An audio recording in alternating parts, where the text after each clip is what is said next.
if you're a parent, then when new Bluey episodes come out, it's a big deal. The average episode, I think, is something like 7 minutes. They're short. And a season is normally like, somewhere around 50 episodes. And like every kid has watched season 1 and 2 on loop.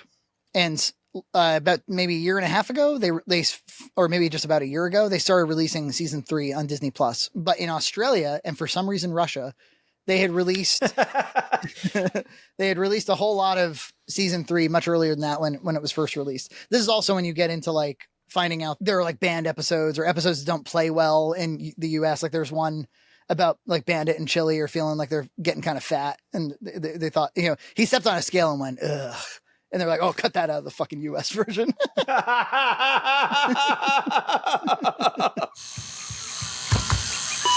Oh, man. Oh, it would hit too close to home. And I only recently became aware that like back in May, like half a year ago, Australia, and for some reason Russia, had like episodes 36 through 42 or something. It was a small group that we hadn't seen yet. And I got them. And we kind of binged them in one go because it was easy enough. Yeah, look, people say a lot of nice things about Bluey. This is not an original statement. I sat there and watched this group of episodes each day, and each and every one of them touched me. And I found like so beautiful, like beautiful. I was like, this is a great fucking show. These were the best episodes I've ever seen of this show. I've seen a lot of cute ones. I think they're great for families, great for kids. Like the emphasis on imaginary play and spoiling your children with time and attention. It's all really important. But these ones, they've leveled up a little bit. Oh. So the first one was called Cubby, and it was about how the dad was trying to watch a cricket game. And the mom was like, she was saying, we need more room in this living room. And she's taking out the tape measure and trying to figure out if they can get more room. And meanwhile, the kids are playing like pillow forts. They're making little pillow forts. And it turns into, across the 7 minutes, the kids build an epic pillow fort throughout the entire house. With little tiny pillow rooms and blanket rooms. And, and like, so the dad is, he keeps getting squished and he can't watch his game anymore, and he has to go to the bathroom, but he has to step over all these blankets and pillows, and they're like, no, you have to go through our pillow house to get to the bathroom. And he's like encountering the pillow bathroom. He's like, shit, this is the fake one. It was so awesome. And I was like, that is absolutely relatable. Like my whole living room ends up under construction because of my child, and we indulge a lot of it. And of course, when she saw this, she was like, oh boy, do I have an idea for these pillows. It is true. Like kids get a lot of ideas from the Bluey characters on games to play. And I have like, cause Gabriel is like Bluey's age and Noah is Bingo's age.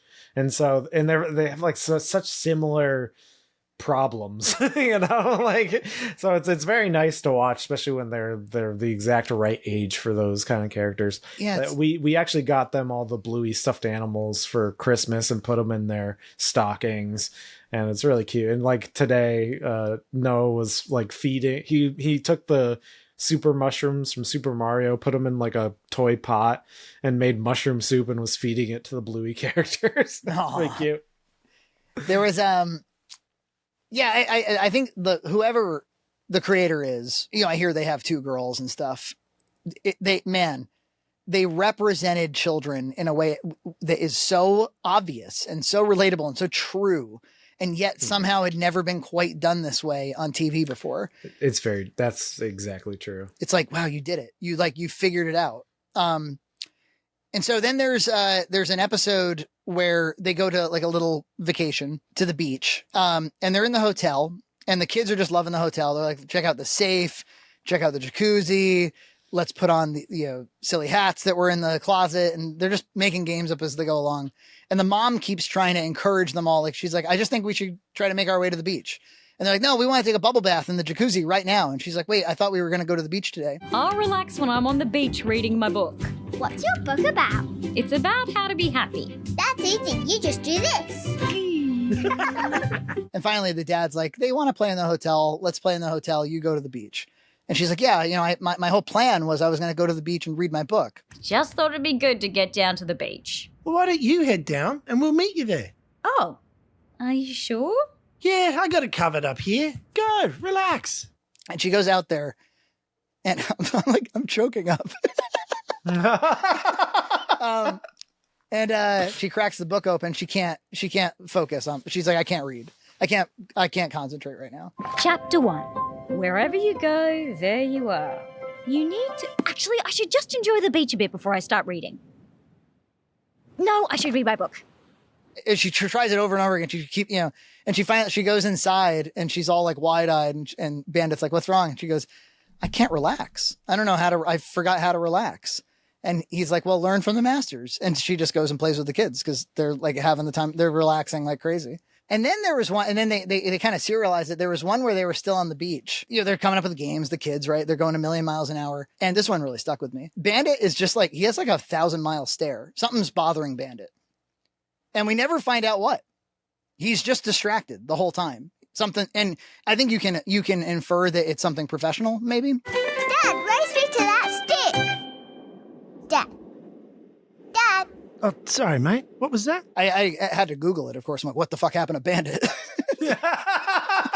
What is wrong? What's the lore? And they were like, well, he's an archaeologist. And so I think he released a book and that book wasn't well received because there's some hints in the episode, but he's just kind of distracted. He goes off with Bingo and Bingo finds this little stick that looks like a bird's head. And she's like, this is Stickbird. And she sticks it in a mound of sand and they're pretending it's Stickbird and she's making up lore about Stickbird. And some kids come along and they grab the stick and start playing with it and it ruins Stickbird. And she's like pretty distraught over the whole thing. She starts saying things like, those are my rivals. It's the kind of things that kids will say. I'm sure they weren't trying to be mean. They're my rivals. This was one of the clues. He was like, well, when you make something beautiful and put it out in the world, it's not really yours anymore. When you put something beautiful out into the world, it's no longer yours, really. Bluey's now like 7.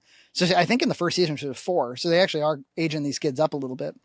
And over time, you realize the show is really about these kids aging out of some of the things from when they were smaller. So that's why you're going to cry the whole time if you watch the show. Oh, man. She's like, you can do this thing where if you have anger and upsetment, you can kind of grab it off of your body. Always make sure to look behind your ears. There's always some in your belly button. What do I do with it? Do you want to keep it? No, I don't want it. Take all that anger and upset and just throw it away.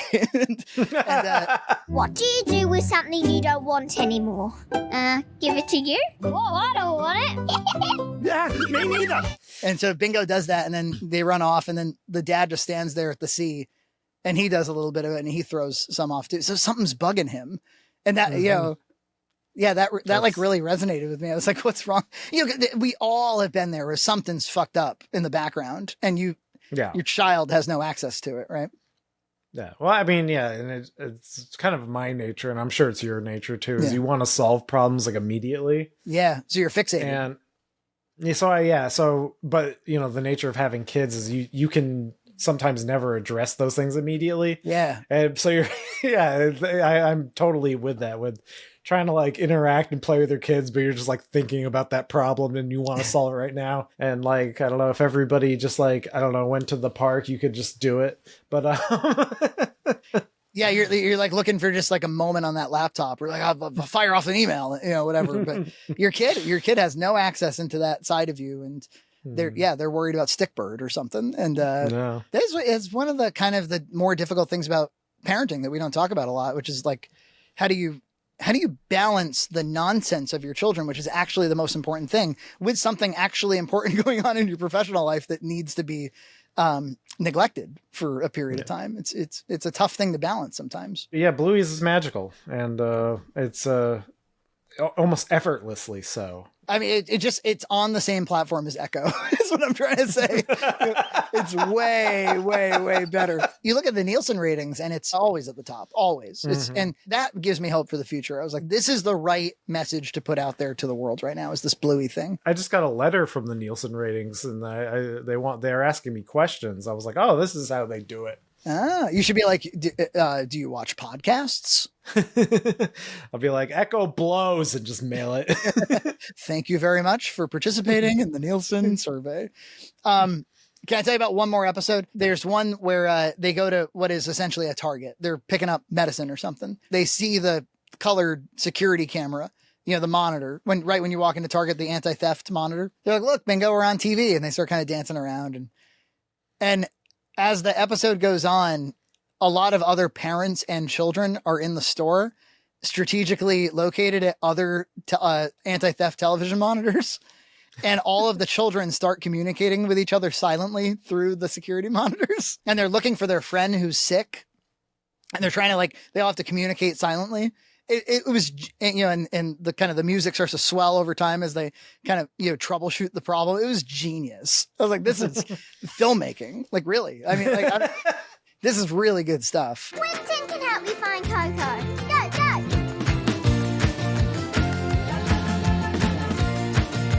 Yeah, go down there. Wait, what's she doing? They're splitting up. Good idea, Bingo. Sometimes in my real life, in my normal life, I'll try to explain to people, like, do you know how good Bluey is?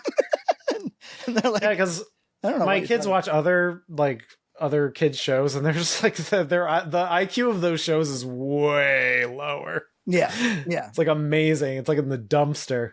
And yet, isn't Bluey totally accessible to your children? Yeah, even my kids know that it's like special. It's weird. Yeah. Gloria knows that too. She's like, that's my favorite show because it's good. Good when you see it. It's like porn. Subscribe to Red Cow Entertainment on Patreon for full episodes every other week.